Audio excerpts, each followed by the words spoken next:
ए राजा जब लिपस्टिक लगाई गुलाबी तबे हो जाले हमरा बहाबी कब सुधरी हम भारा भखले बानी धोही के आस के हमें बलमुआ एही से ढकले बानी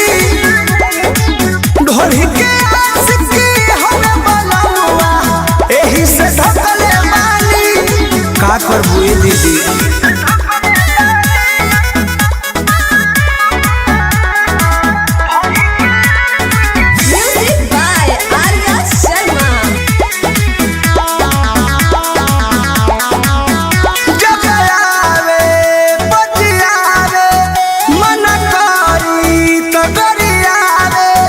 बड़ी गाड़ी देता है दीदी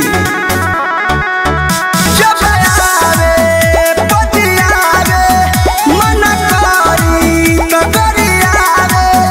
हम तो कई बार मारा चखले बानी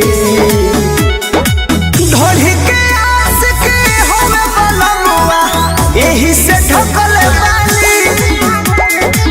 धोही के आस के हमें बलमुआ एही से ढकले बानी बड़ी दिक्कत करता हो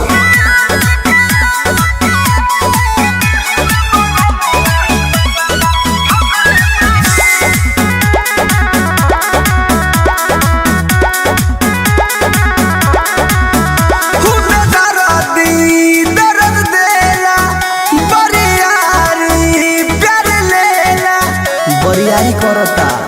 कहो